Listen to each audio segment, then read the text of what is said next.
and hand it over to Dave. Good afternoon. Thank you for passing up some wonderful weather to participate in the educational session, and thank you for the invitation. I'm Dave Wilma at KG7LEA. I'm going to share my screen. Some familiar faces and call signs there. And where's the screen I want? It's here somewhere. Try that.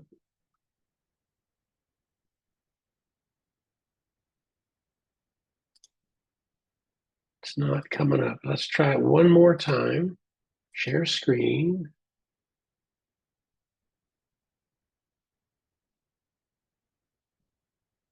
There it is. Share. Aha! The system works. All I want in the world is for things to work. So good afternoon. So today I'm going to talk about a program that we've developed here locally. We call it I Am Safe, and it's welfare messaging for amateur radio. I'm Dave Wilma, KG7LEA. I'm one of the deputy directors for the Seattle Auxiliary Communications Service. This is not an ACS program. This is developed by amateur radio outside of the normal ACS mission, but we were obviously part of the development. But we'll start the story with what it is here in Seattle. This is what the world sees Seattle as. Beautiful day like today, blue skies, blue water, and lovely bridges. But our emergency managers look at Seattle this way. This is a plot of fault lines that crisscross the area. And this is what our emergency managers and community volunteers worry about all the time. And if this wasn't enough, we have to worry about this, the Cascadia subduction zone and the inevitability of a slip on the zone that'll create a 9-point seismic event that'll impact the area. In response to this, local neighbors developed the Seattle Emergency Communications Hubs. Hopefully you're all connected somehow with one of your hubs. And it's all based on the idea that in the event of a major emergency, we cannot expect emergency services from government. We're basically going to have to take care of ourselves. And so the hubs were developed as gathering places for self-help by neighbors, where they can just gather and they can offer support, contribute support, and help get through the emergency. In Seattle, as of last September, there were 138 designated locations for these hubs, and more hubs will form in a major disaster. We've seen this happen in other disasters. This is an example of what happens in a hub. In this case, they are posting information about aftershocks, what to do if there are fatalities, where there are field hospitals, and people can come and get this information, assuming that there's no other way to communicate it. But there's also just information that you may not wait for the radio broadcast. Here's an example of a hub, a wider view. This is actually kind of a skills fair in Wedgwood. But with each hub, we try to have a hub ham, amateur radio licensee, whose job it is to maintain radio contact with the other hubs. The city of Seattle also maintains 4 GMRS repeaters, ham repeaters, and simplex frequencies for use by the hubs in response to the emergency. The hub hams also provide situational awareness for the EOC. Hub hams are also involved in the I Am Safe welfare and reunification message program. Here's a map of the hubs. If you can see that, you can see them dotted throughout Seattle. Now, not all of these are active at the moment. Some emerge, some fold, but at any given time, there are 50 hub captains that are active in trainings and exercises.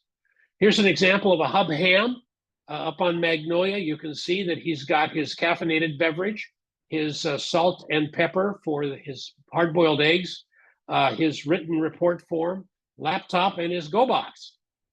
So this is a pretty good recruiting poster for Hub Hams. He has a yellow vest with many pockets. If you make fun of his vest, he won't give you any of the candy bars that he keeps in his pockets. So there's also the Seattle Auxiliary Communications Service. This consists of approximately 150 amateur radio licensees, and we are the communicators for the Seattle Office of Emergency Management. We also provide staff for the EOC. These are positions that don't necessarily involve communicating by radio. We are responsible for county, state, and nationwide radio communications and radio communications for the hubs and non-governmental organizations. The thing to remember that in an emergency, ACS will coordinate amateur radio on behalf of OEM and will manage the frequencies and who has access to the frequencies. We have 10 UHF repeaters, 8 VARA FM WinLink gateways. We also have HamWin, and many of our members have access to DMR, some of it maintained by PSRG. In a communications emergency, and this is what would trigger what we're talking about today, there are no commercial services. There's no internet, no cell phone, no POTS. That's plain old telephone service. And emergency communications will focus on response and recovery missions. This includes the public service radio. Currently, it's called PSERN, PSERN. It's a very, very robust digital radio system. There's also SHARES, which is an HF system managed by the Department of Homeland Security, and of course, amateur radio. The thing is about these operations is it does not include the passing of personal messages. Personal messages are outside the missions of the emergency manager and emergency radio communications. So welfare messaging is the need for neighbors to send messages to loved ones.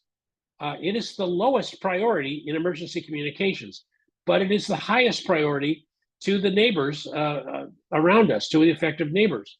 It is still an important feature in response and recovery mission areas, and we needed to develop a process outside the official operational plan. This is the plan it's activated, and we support city departments and provide situational awareness. So about 2 years ago, we developed a working group involving hub leaders headed by Cindy Barker. There were members of ACS. There were also members of the amateur radio emergency services groups in other areas throughout Washington State. There was also a representative from Radio Relay International. This is a ham group that runs the national traffic system. And then, of course, the WinLink development team. These are the logos of the folks that we put together in this working group. And the I am safe message is something from the neighbor to loved ones out of the area. It'll include the physical condition of the neighbor, how they can be contacted, and other important information. We had some guiding principles to set this up. We had to keep things organized. We had to assume that these hub locations could get kind of crazy. And we wanted to make sure that things had some semblance of adult supervision. We wanted neighbors to be able to complete a form, hand it off, and then be able to walk away. And we wanted also to make work simple for the WinLink operator. We didn't want the WinLink operator to have to be dealing with the message senders. So we had to develop a process, a structure at the hub to support the welfare messaging. And then the amateur radio will pass the message via WinLink. This is an example of how the structure is at the hub. Over on the left there, this is the loved one, fills out a form, gives it to a hub volunteer. We call it a reunification officer. We may have a digitizer. They actually keyboard this information into an electronic format, and then they pass it to the WinLink operator, who is a ham who has access to WinLink. The WinLink operator, first of all, has to have skill with WinLink. This is getting to be and should be a base skill with all amateurs who are going to be involved in public service and emergency communications. Have to have the hardware and the software necessary to operate WinLink. and you have to be able to follow written procedures. This is not an instructional presentation. This is just an overview. I'm going to show you how it works, but you don't need to remember anything except how to get the written procedures. We didn't want to have to implement training and then retrain and retrain. We have a procedure that's available at the hubs and with the active operators so that they can just go through it and read the instructions and they're operational. The WinLink operator needs to have contact with an RMS gateway. RMS is radio message server gateway, or contact with a relay station that can send it to the message server. And the WinLink operator need not be at the hub. This is a good mission, good role for anyone who doesn't care to deploy in the field as a radio operator and wants to try to find a way to operate from home. And individual stations can become message centers. Even though the messages are collected at the hub, they could get transported to the ham, wherever the ham is. I'll have more about that in a minute. So the I am safe messages are divided into two general categories based on what address information the sender has. So the sender either has an email address and a cell phone with the carrier, or a cell phone or telephone number without a carrier, or a postal address. In the first instance, an email address or cell phone with carrier, they can email a message directly to the addressee using a WinLink message. There is also a WinLink template. It's called the Quick Welfare Message template that the operator can complete and click, post to outbox and send that way, making it much easier to have all of the required fields go into the message. The same thing with a cell phone or a telephone number without a carrier and a postal address. These use a different WinLink template, and it's it's a modification of the old welfare radiogram developed for the National Traffic System. I have examples of these in a minute. So this is the form that we developed, and there were several iterations of this form, but this is what is going to be handed out at the hubs. You want to send a message out here, and almost everybody has an email address now, not everybody, of course, but the sender completes it with the date and time of the completion of the form. And this is going to be important later, who the sender is, who it's going to, and what their email address, and then, of course, the message. The hubs wanted to make it as simple as possible for senders to complete a message. So on the back of the form, they can just circle standard messages, 28, 29, 30, and then the operator can complete it, fill it in, and it will populate that language into the message when it goes into the template. So the operator will go to WinLink, and in the WinLink template manager, the operator clicks on New Message and select a template. And under radiogram and RRI forms, if you can see my cursor there, and then the Quick Welfare Message was developed specifically by this with the help of the WinLink development team. And this is what the template looks like. The operator or the digitizer will complete this template using the information from the message, and will capture the date and time from the form, because, as you know, if you've worked with templates, the system, the laptop will populate the date and time as it is now, and there could be a time lag between when the message is completed and when this form is completed. So this is to capture the information off of the written paper form, and then the operator fills out with the email address, and then see down here it says incident. The operator types in Seattle earthquake or cyber attack or whatever the event is, because that will go through in the final message. And then here's a link. Click here to insert short prepared messages.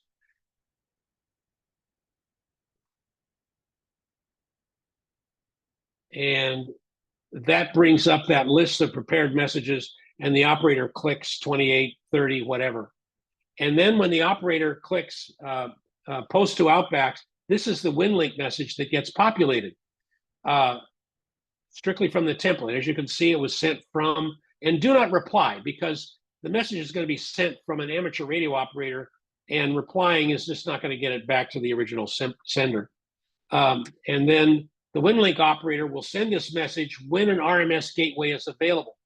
And for this, the operator has to check with sector net control or the EOC for the best time. Even though the operator may not be part of ACS operations, ACS controls the frequencies, and the comm plan should include a welfare channel of some kind, or it might have to be sent in the nighttime after things wind down for the day. Other strategies to send the message are telnet. Somebody might have a WinLink antenna that they can bring in, or HamWAN, or the message can be relayed to an HF radio station. I have more information about that in a bit. So if there's a telephone number and the carrier, the template will create an MMS message to cell phones. Now, we started with SMS messages, but they just weren't big enough. So we're using the MMS message. And this will format an email message with the carrier as the domain. And there's a list in the written procedure, but there's also the template will automatically populate the address. And you just have to remember to enter it with no spaces in the phone number. And the subject will include the name of the client. This is automatically done by the template, and then it is sent by WinLink. If there's no carrier, then we have to use that radiogram. But that said, and this is a new development, this will change. They're developing a template, so all you have to do is enter the phone number, and the system, the email system, will automatically figure out who the carrier is and send it out. But that's not ready for prime time yet.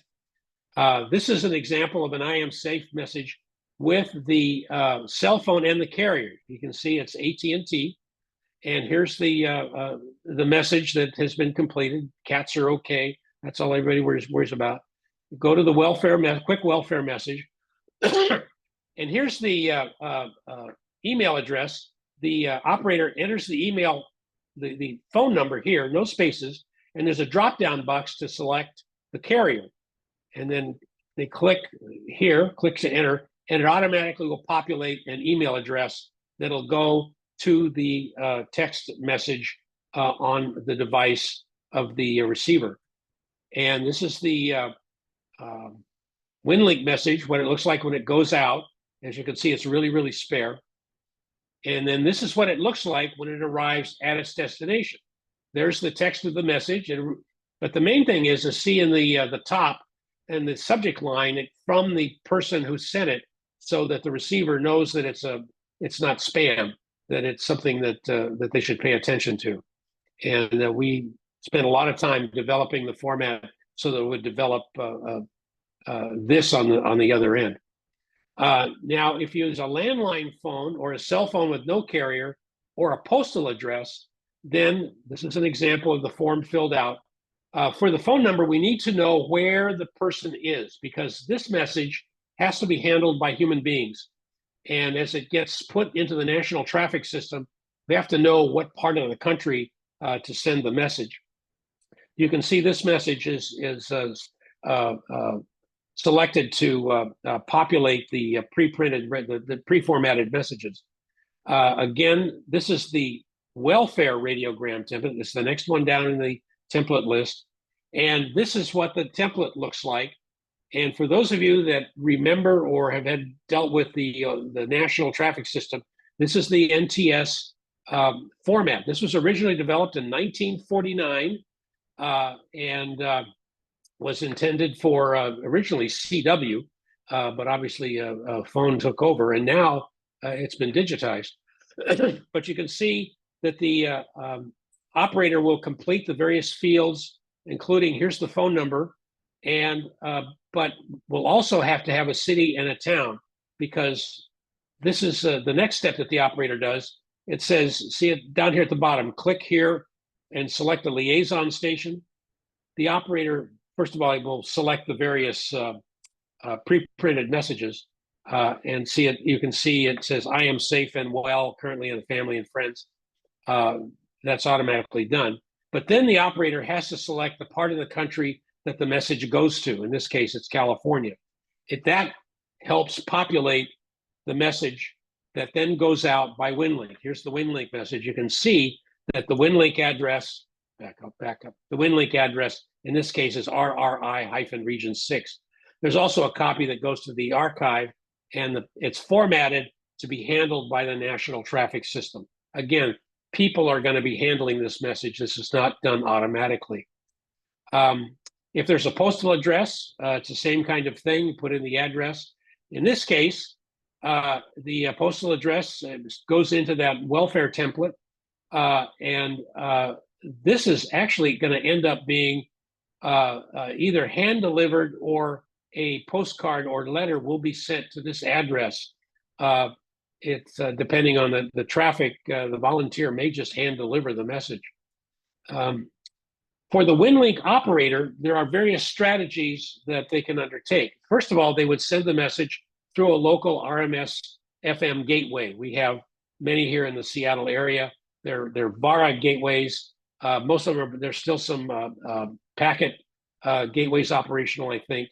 But those, as long as those are available and not being used by emergency services, the operator can use Telnet if that's available. They might have HamWAN. There might be a Starlink antenna available. But remember, Starlink requires power, so we'll see how that works. But however the message can get out is all it counts. They can hand carry the messages that are digitized on thumb drives to the WinLink stations. We call this SneakerNet, so the ham operator doesn't have to be at the hub. You know, I'm here at home and somebody walks with a thumb drive and I can plug it in and send the messages. It's also possible to relay messages through HF stations. Let's say that the FM gateways are just unavailable for some reason. HF stations can then forward the messages to distant gateways, sometimes hundreds of miles away. And what the what the sender does is that saves the data files. Now, you don't have to remember this because all the instructions are in the written procedure, is they save the data files from the templates to a zip file. And then the zip file is sent WinLink peer-to-peer to the HF station. We experimented different ways in forwarding these messages, and this was the best way to do it. You zip the files together, send the zip file to the HF station. The HF station unzips, and then one at a time loads these data into new WinLink messages and sends them out. It preserves it preserves the original addressing information that's important. And then the messages go out to the distant HF gateways. And again, this is only when traffic permits, because then the emergency communications will take precedence. So there's a number of options available to the WinLink operator to get the welfare traffic out. Reunification is a different animal. So let's say we have a family in Seattle, and dad's at, they live in Lake City, dad's at work in West Seattle, and the kids at school, you know, in Northwest Seattle. How are we going to be reunified? So they're not going to have, obviously, WinLink addresses everywhere. So Red Cross may have a reunification system, but it won't be available for several days or weeks, and it's based on the internet. People might not want to wait that long. So, and until commercial communication is restored, amateur radio is probably the only way these folks can get in touch with each other. The guiding principle behind reunification is, what is home? Is it the residence? Is it a neighbor? Is it a neighborhood hub? You know, where are people going to be going for information or going to be going to get home? And it could be work. It could be dad's business or something like that, depending on what the family has set up. Hopefully a family has a reunification plan, but failing that, the residence is probably the best place for home. Could be school. So what the amateur radio is going to happen, so this traffic has to be off all of the operational frequencies. So Seattle ACS could have a frequency dedicated to support the fire department. One could be dedicated to support transportation. One could be coordinating hubs and NGOs. So they've got their hands full with a lot of emergency stuff. But Net Control will designate a welfare frequency in the ICS 205. maybe not in the upon activation, but eventually, as work periods flow together, the ICS 205 will designate welfare channels. It could be an available repeater. It could be simplex. The hams will make an initial contact on a sector net. Seattle ACS has anywhere from 5 to 7 different geographical sectors, and the ham will say, I'm looking for a station near this location. So the Lake City station, I'll take that. Yeah, the Lake City station says, I'm looking for somebody in West Seattle. And they make contact with the station and they move to the welfare frequency. They move off of the operational frequency. They find the message near the destination. They send the message by voice or by WinLink, and then the receiving station will hand the message off to volunteers. They could post it at a hub. They could post it on the front door. They could give to a neighbor. They could deliver to work. They could deliver to school using that same message form. But this is done locally, generally off WinLink, although you may move stations. We're not going to tell the operators exactly how to do it, but this is just a structure that we hope will work. All of this information is captured in a written procedure that we keep in the hub boxes and that operators should download and keep a hard copy in their Go kit, or in my case, I call it my stay kit. So this is something I can have here at the house, and if I have to refer to it, of course, I wrote this thing, so I'm gonna die with this thing in my head. But instead of having to remember everything, it's all in this procedure. And on page 21 is the instructions for the WinLink operator. The first half of it is how the hubs structure their operations, and then this is where the WinLink operator picks up the process with a paper form. This is an example of a hub operator, and this picture, I like this picture because it captures a couple of different things. First of all, back in the corner there is the hub box. This is where the hub keeps all of their stuff, signage and message boards and stuff like that, but they also have packages to handle welfare messaging. They've got the forms, they've got signage, and the written procedure. And the procedure is such that you can tear it apart. One part goes to the hub volunteers, one part goes to the WinLink operator. Here's the WinLink operator with his yellow vest and his pockets full of candy bars. You can see to his right is someone helping him with logging.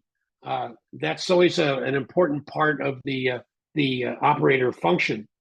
This operator, it's a pretty classic WinLink operation. He's using an HT.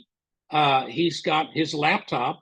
He's got his mag mount and a cookie sheet, and he's up and operating. He can send WinLink messages. You can see his signal link there, and he's ready to go. The person on the right, she has a very important job. Her job is to keep people away from the operator.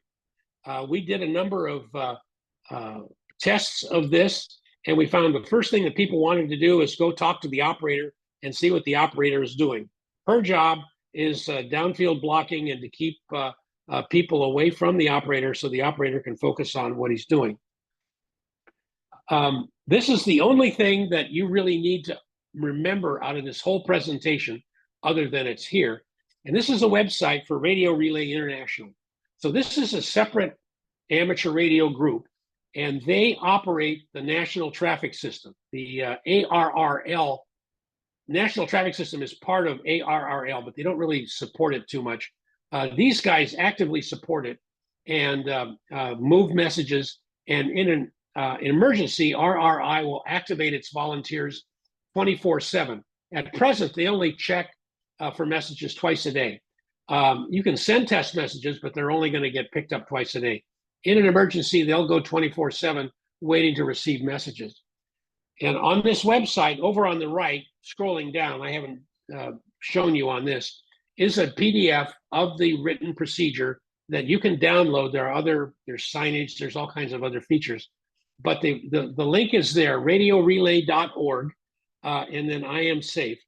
And today, you should all go to this website and download this procedure. And once it's downloaded, you should print it out. Have a hard copy. You may not have electricity or internet to be able to access this and get it out. We have not made many changes. No, we have not made any changes to this procedure. And every time we roll it out and give it to people to use, it works. So we're very, very comfortable. Unless there are major technological changes, this procedure will not change. So this is the only thing that you have to remember here is how to get to this website and how to download the procedure. The main points of my presentation are personal welfare messages are outside the plans of the emergency managers. They're busy with collapsed buildings, with infrastructure, with supplying food. So sending a message to your mother is not something they're going to worry about. Secondly, in a communications emergency, amateur radio may be the only way to pass welfare messages. It's all up to us. The old joke of when all else fails. Well, this is entirely possible.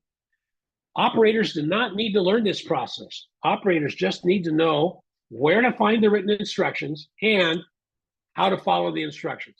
So it's a good idea to read through it and become familiar and actually test it. Send test messages. Make sure that you know how to navigate to the templates and give it a try. And this is a perfect role for hams who do not activate for the emergency manager. I think there are lots of hams out there that are not suited or interested in activating with a go kit to pop up in a tent or the fire station, but they can still be of great service at home, particularly those HF stations, which don't aren't particularly mobile. I know mine is not.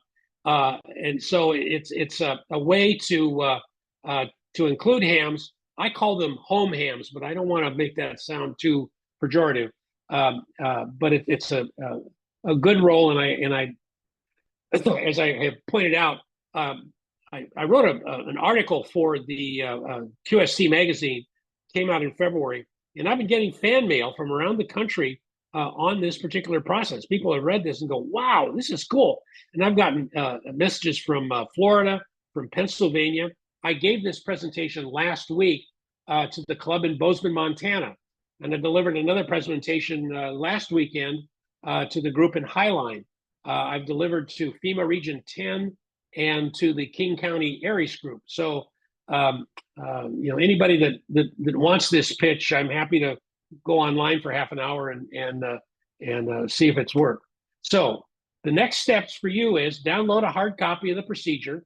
It's for your Go kit or your Stay kit. Make hard copies.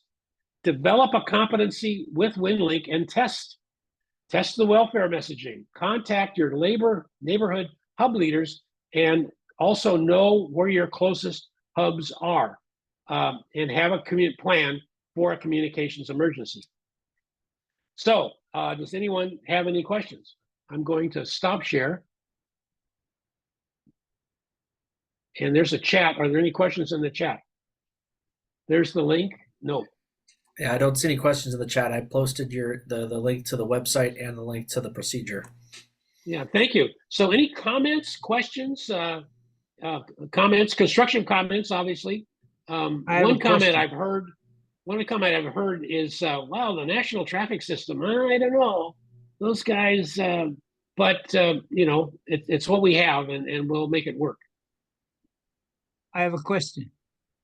Go ahead. Larry, how you doing? Hi. Sorry to everybody for sticking my uneducated brain in here with a question, but way back when you were talking about the form that gets sent out to the people that need to see the form and be aware. No, you're talking about the form or the procedure? Larry? I missed the part where how do they get to see the back of the page? I didn't see you click anything that brought that up. It's printed on the back of the piece of paper that the hubs have. So they're handing out these forms, and on the back is this thing that they can circle, and so it's actually part of the same piece of paper. So it doesn't get sent electronically at all? No, because it gets transcribed. Those numbers are then transcribed into the template, the soft copy of the template. Thank you. Okay. Do you want me to show it to you again? No, don't take up anybody else's time. No, If you no, all no, no, understand. no, no, no. This is an educational meeting.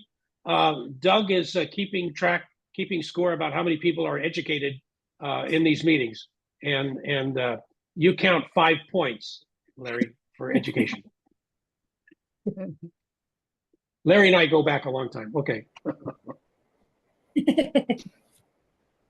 Well, I have a question. All right.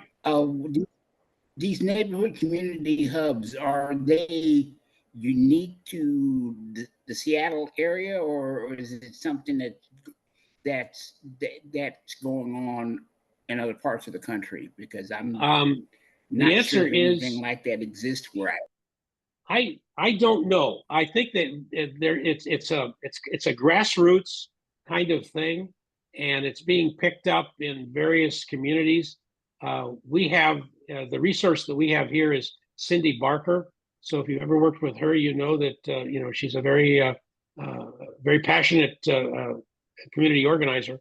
But in other events, these things have popped up spontaneously. People kind of get together and help each other. So the answer is maybe. How's that? well, it sounds intriguing. Something that could apply in a lot of other regions. I'm not from the Seattle area. I'm actually from Southeast Texas, particularly Galveston, Texas, which has Galveston. Well, they don't have hurricanes in know, Galveston anymore, do they? Experiences. They don't. Do they still have hurricanes in Galveston? Yeah. People who are building these $1 million houses on the ocean seem to think not, because they're building like there's never going to be another one. Yeah, tell them about the hubs. They're going to need the hubs. It's not a matter. Yeah, the community hub system is, I think, something that under that name is something that's peculiar to Seattle, but groups operating as community hubs, community centers in other parts of the country, whether it's a church or the local Red Cross offices or other things, they exist in many other places, potentially not as formally organized, but could easily take advantage of this kind of process.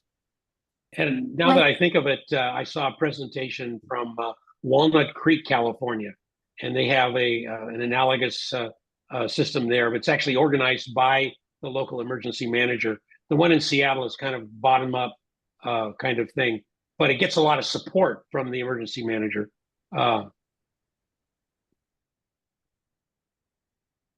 Yeah, Most common, I symptoms think, are what the people are concept. more familiar with is CERT. They'll call them CERT teams. CERT is an individual kind of training that's available, and some communities put together CERT teams, so that might fit too.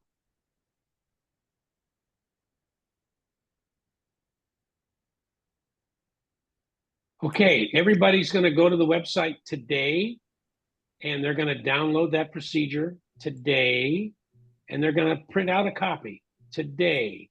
Wait, did Doug have a kit. question? In the chat. Yeah, Rebecca. Did Doug have a question? Your hand was up, Doug. Did you have a question? It was a comment, I already made it. Oh, okay. Got it. And yes, Herb, this would be something good for that area of the United States. The Cajun Navy doesn't come to Galveston.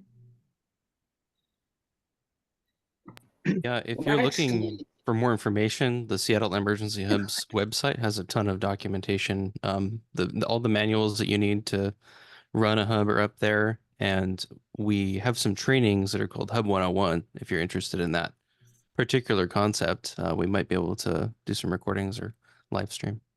It was kind of interesting. About 3 weeks ago, we had a clinic on Sunday, and we invited hub captains like Matt and hams. We had about 15 or 20 hams show up, and some of them were able to set up right away with WinLink, and some of them didn't even have a WinLink account. But we spent 2 hours in a room and getting people up to speed. And but they had the procedure, and they were going through the procedure to do it. And in 2 hours, they sent 39 messages that had been created by the hub captains in the next room. So what I tell people is that if you do this, the first message is going to take like 20 minutes to send, and the second one will take 30 seconds. Because once you get it, once you find out how to do it and get the battle rhythm down, it's going to go pretty fast. Here at my house, so my plan is to deploy in support of ACS, but at some point I got to come back home. I've given these forms to my neighbors, and I have forms here.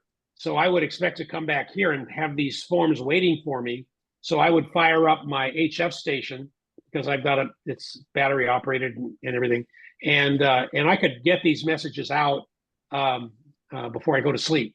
And that's my personal plan. I call that my stay kit. But I hand these messages out, and I'll have some in my mailbox for people to stop by and fill out. That's over and above the hubs, because I'll be, I don't know, helping the fire department or whatever. Say, Dave, you mentioned HF stations as relays, where they'd take the WinLink messages, and then wherever they were at, they'd get into the gateways that would be available at their distant locations.